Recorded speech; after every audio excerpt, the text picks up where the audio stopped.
कौन से श्राप के कारण स्त्री होती है विधवा? माता शिव और पार्वती की कथा। जो भी भक्त इस वीडियो को अंत तक देख लेगा और इस चैनल YTPS माइंड को सब्सक्राइब कर लेगा, माता रानी उसके घर दौड़ी चली आएगी और सारे कष्ट दूर हो जाएंगे। जय शंकर भगवान की। आइए सुनते हैं एक माता शिव और पार्वती की कथा। जब भगवान शिव ने क्रोधित होकर दिया था मां पार्वती को कठोर श्राप। जानिए पौराणिक कथा। कथाओं के अनुसार भगवान शिव और माता पार्वती में अगाध प्रेम है, इसलिए इनकी जोड़ी को सबसे आदेश जोड़ी और प्रेम का प्रतीक माना जाता है। लेकिन एक बार भगवान शिव मां पार्वती से इतने ज्यादा क्रोधित हो गए थे कि उनको श्राप तक दे डाला था। आइए इस पौराणिक कथा के बारे में विस्तार से जानते हैं। हिंदू धर्म में भगवान शिव और माता पार्वती सबसे ज्यादा पूजे जाने वाले देवी देवताओं में से आते हैं। माना जाता है माता पार्वती ने अनेकों कष्ट सहते हुए जन्मों तक कठोर तपस्या करके भगवान शिव को पति के रूप में पाया था। मान्यता के अनुसार अखंड सुहाग और पति की लंबी उम्र के लिए माता पार्वती का व्रत किया जाता है और माता पार्वती के साथ भगवान शिव की पूजा की जाती है। भगवान शिव और माता पार्वती की जोड़ी अगाध प्रेम का प्रतीक और आदर्श जोड़ी मानी जाती है। लेकिन एक बार भगवान शिव माता पार्वती से इतने ज्यादा नाराज हो गए थे कि उन्होंने माता पार्वती को श्राप तक दे दिया था। आइए जानते हैं ये पौराणिक कथा। पौराणिक कथा के अनुसार माता पार्वती ने 108 जन्मों की घोर तपस्या के बाद भगवान शिव को पति के रूप में पाया था। मां पार्वती का भगवान शिव के प्रति अगाध प्रेम था। एक आदर्श पत्नी की तरह मां पार्वती भगवान शिव की सभी बातों का पालन करती थी और जब भगवान शिव कुछ बोला करते थे तो उसको पूरे ध्यान से सुनती थीं।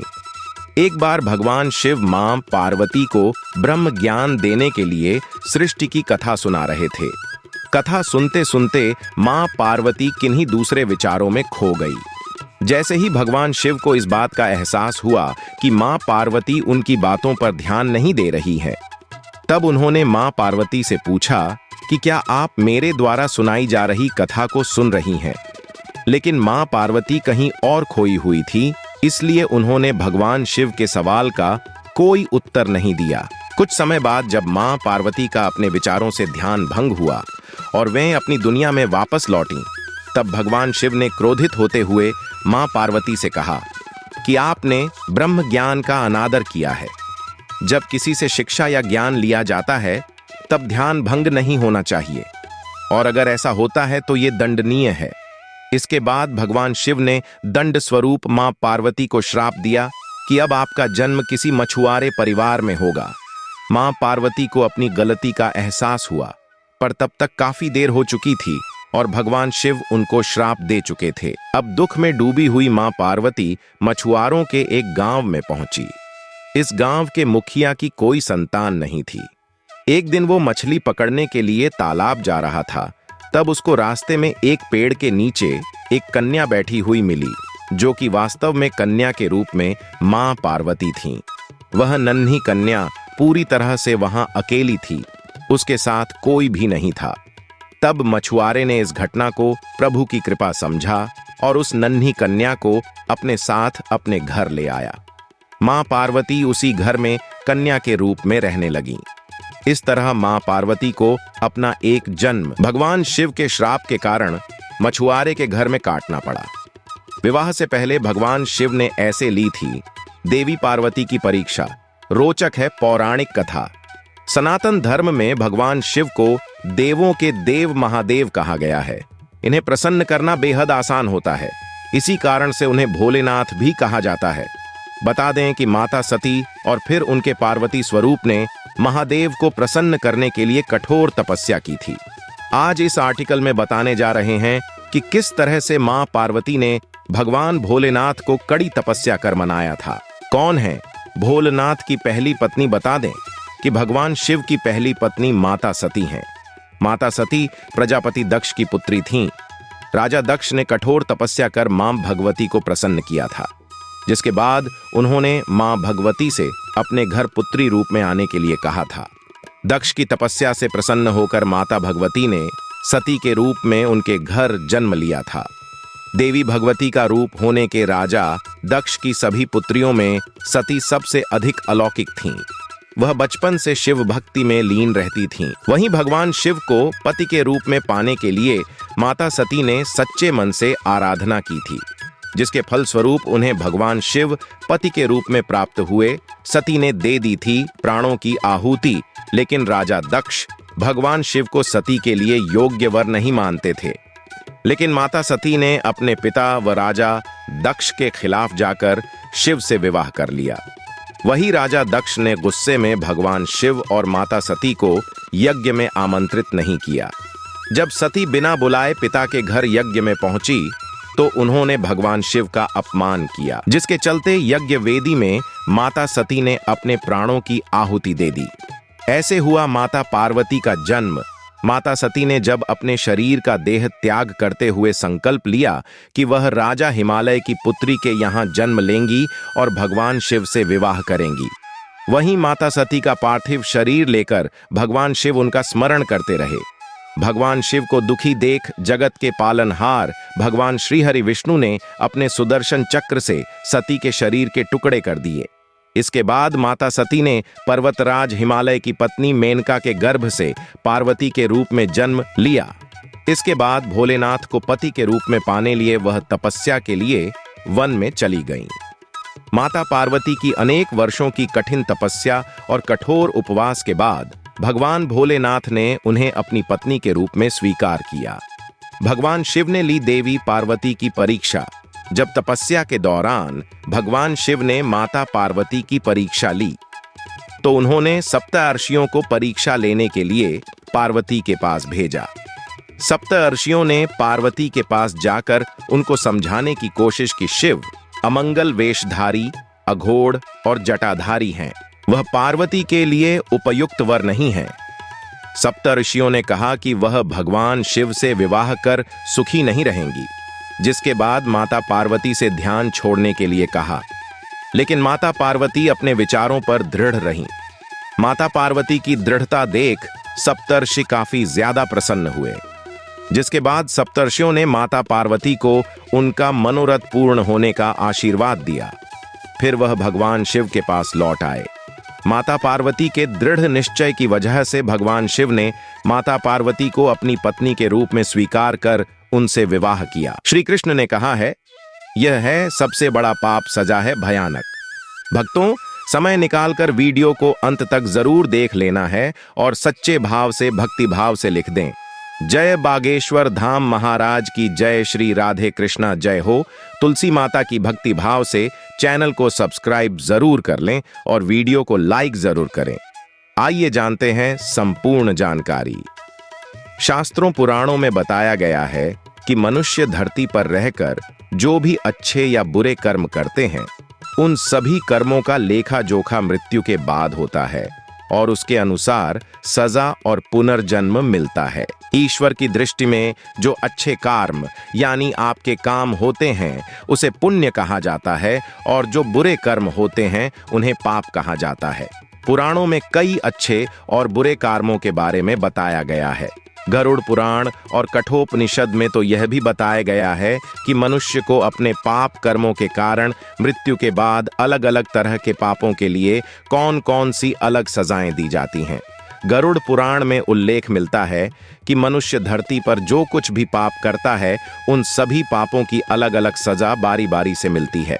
यम के न्याय में किसी भी पाप की सजा से बचा नहीं जा सकता है। कामी व्यक्ति के लिए ऐसी है सजा। गरुड़ पुराण में बताया गया है कि परस्त्री पुरुष संबंध रखने वाले को लोहे के गर्म सलाखों को आलिंगन करवाया जाता है। जो पुरुष अपने गोत्र की स्त्री से संबंध बनाता है उसे नर्क की यातना भोग कर लकड़बग्घा अथवा शाही के रूप में जन्म लेना पड़ता है। कुंवारी अथवा अल्पायु कन्या से संबंध बनाने वाले को नर्क की घोर यातना सहने के बाद अजगर योनि में आकर जन्म लेना पड़ता है। जो व्यक्ति काम भावना से पीड़ित होकर गुरु की पत्नी का मान भंग करता है, ऐसा व्यक्ति वर्षों तक नर्क की यातना सहने के बाद गिरगिट की योनि में जन्म लेता है। मित्र के साथ विश्वासघात करके उसके पत्नी से संबंध बनाने वाले को यमराज गधा की योनि में जन्म देते हैं। लेकिन व्यभिचार और धोखा देने से भी बड़ा एक पाप है जिसकी सजा कठोर है। महाभारत के समय एक व्यक्ति ने ऐसा पाप किया था, लेकिन आजकल बहुत से लोग ऐसे पाप करने लगे हैं। जानिए वह पाप क्या है और इसकी सजा क्या है। कृष्ण की दृष्टि से यह है सबसे बड़ा पाप। भगवान श्री कृष्ण ने दृष्टि में जो सबसे बड़ा पाप है वह है भ्रूण हत्या। महाभारत युद्ध समाप्त होने के बाद जब द्रोणाचार्य के पुत्र अश्वत्थामा ने उत्तरा के गर्भ में पल रहे बालक परीक्षित पर ब्रह्मास्त्र का प्रयोग करके उसकी हत्या कर दी, तब भगवान श्री कृष्ण सबसे अधिक क्रोधित हुए थे। श्री कृष्ण ने उस समय ही यह घोषणा कर दी थी कि अश्वत्थामा का पाप सबसे बड़ा पाप है, क्योंकि उसने एक अजन्मे बालक की हत्या की थी। श्री कृष्ण ने इस पाप की सजा स्वयं अश्वत्थामा को दी थी। श्री कृष्ण ने अश्वत्थामा के सिर पर लगा चिंतामणि रत्न छीन लिया और शाप दिया कि तुमने जन्म तो देखा है, लेकिन मृत्यु को नहीं देख पाओगे। यानी जब तक सृष्टि रहेगी तुम धरती पर जीवित रहोगे और कष्ट प्राप्त करोगे। भ्रूण की हत्या करने वाले के लिए सबसे कठोर सजा निर्धारित है और ऐसे व्यक्ति को कई युगों तक इस सजा का दंड भुगतना पड़ता है। अभी तक वीडियो को लाइक नहीं किया तो जल्दी से लाइक कर दे और लिख दे जय श्री राम, जय श्री राधे कृष्णा। चैनल को सब्सक्राइब जरूर कर लें। हमारे समाज में विधवा स्त्रियों की कितनी भयंकर स्थिति तथा विडंबना होती रहती है। आए दिन कोई ना कोई स्त्री विधवा होती है। ऐसी हजारों विधवाएं समाज में फैली हुई कुरीतियों की शिकार बनती हैं। समाज में एक विधवा स्त्री को कुछ भी महत्व नहीं दिया जाता, उसे अंधेरे में रहने के छोड़ दिया जाता है। यह दुख दर्द भोगने के पीछे समाज का ही हाथ होता है।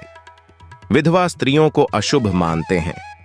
हालांकि विधवा होने में उस मासूम स्त्री का कोई हाथ नहीं होता है। उसे अलग थलग क्यों समझा जाता है?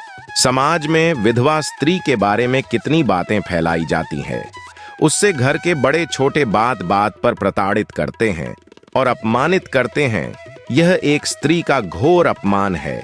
इनकी कमकुवत सोच को कोई पंख नहीं होते, बिना सर पांव के ही आकाश में उड़ते हैं तथा विधवा स्त्री को बदनाम करने में कोई कसर नहीं छोड़ते। अंधश्रद्धा में डूबे हुए लोग एक स्त्री की दुख दर्द को कम तो नहीं करते, लेकिन और बढ़ा देते हैं। यह समाज कब सुधरेगा? अपने भारत देश में विधवा स्त्री की विडंबना क्यों होती है? विधवा के जीवन में कई प्रकार की समस्याएं आती हैं। तब कोई नहीं होता सगे संबंधी, रिश्तेदार, कहीं बहन बेटी अपने गले ना पड़े, यही डर से उससे वह पहले ही कन्नी काट लेते हैं। या अगर उसको अपने घर में रखना पड़े तो उसे एक नौकर की तरह रखा जाता है और वह उतरण पर जीती है। कभी वही बेटी बहन बहुत प्यारी होती, लेकिन विधवा होते ही सबकी नजरें बदल जाती है। यहाँ कई ऐसी संस्कृति है, यह कौन सी परंपरा है? हौसला अफजाई सभी करते हैं, कहते हैं अब अपने बाल बच्चों की ओर ध्यान दो, तुमको हौसला रखना चाहिए। दुख तो उसे संभालने की शक्ति भी ईश्वर देगा और कम ज्यादा हुआ जरूरत पड़ी तो हम तुम्हारे लिए कभी भी तैयार रहेंगे। कम से कम साल भर लोग रिश्तेदार ऊपर फोन करके या आकर धीरज बंधाते हैं। उसके बाद सच्ची विधवा स्त्री की परीक्षाएं शुरू होती हैं। किसी से या सरकार से मदद की अपेक्षाएं करती है, लेकिन वह सफल नहीं हो पाती। दफ्तरों के चक्कर पर चक्कर लगाकर थक जाती है। तब सभ्य समाज के लोग उसका साथ देने से घबराते हैं। कहीं विधवा स्त्री के साथ जाने से हमारी बदनामी ना हो जाए, तथा छिप छिपाकर उसकी मदद के बदले इज्जत का। किसी भी विधवा स्त्री ने इसके लिए तैयार रहना चाहिए। दुनिया जैसी दिखती है वैसी होती नहीं है। ऊपर की बातों से सब बहलाते हैं, लेकिन अंदर कुटिलता भरी होती है।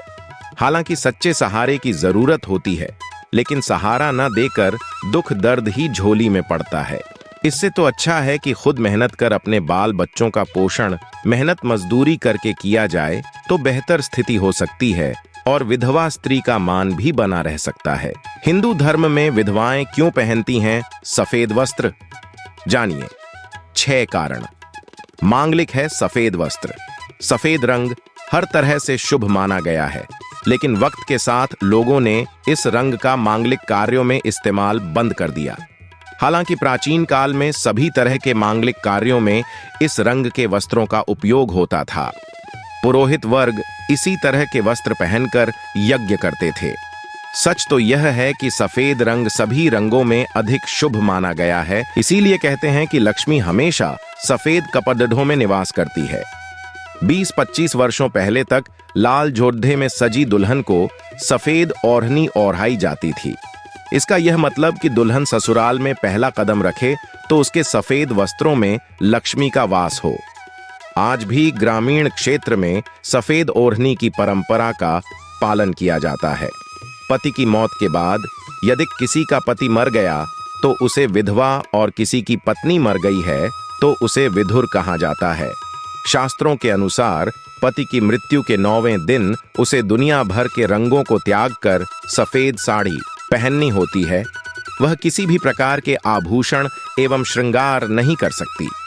स्त्री को उसके पति के निधन के कुछ सालों बाद तक केवल सफेद वस्त्र ही पहनने होते हैं और उसके बाद यदि वह रंग बदलना चाहे तो बेहद हल्के रंग के वस्त्र पहन सकती है। विधवाओं द्वारा सफेद वस्त्र पहनने के 6 कारण। पहला कारण, दरअसल सफेद रंग को रंगों की अनुपस्थिति वाला रंग माना जाता है, अर्थात जिसके जीवन में कोई रंग नहीं रहे।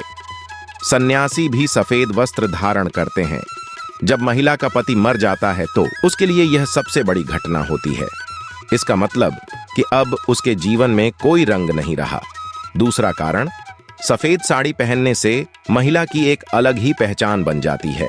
सभी लोग उसके प्रति संवेदना रखने लगते हैं। इस मनोवैज्ञानिक प्रभाव के चलते वह सामाजिक सुरक्षा के दायरे में रहती है। तीसरा कारण, एक विधवा के सफेद वस्त्र पहनने के पीछे का सबसे बड़ा कारण यह है कि सफेद रंग आत्मविश्वास और बल प्रदान करता है। वह कठिन से कठिन समय को पार करने में सहायक बनता है। इसके साथ ही सफेद वस्त्र विधवा स्त्री को प्रभु में अपना ध्यान लगाने में मदद करते हैं। सफेद कपड़ा पहनने से मन शांत और सात्विक बना रहता है। जानिए अन्य 3 कारण। चौथा कारण, महिलाओं का ध्यान न भटके इसलिए उन्हें सफेद कपड़े पहनने को कहा जाता है, क्योंकि रंगीन कपड़े इंसान को भौतिक सुखों के बारे में बताते हैं। ऐसे में महिला का पति साथ नहीं होने पर महिलाएं कैसे उन चीजों की भरपाई करेगी? इसी बात से बचने के लिए विधवाओं को सफेद कपड़े पहनने को कहा जाता है। 5वां कारण, शास्त्रों के मुताबिक पति को परमेश्वर कहा जाता है और ऐसे में अगर परमेश्वर का जीवन समाप्त हो जाता है तो महिलाओं को भी संसार की माया मोह छोड़कर भगवान में मन लगाना चाहिए।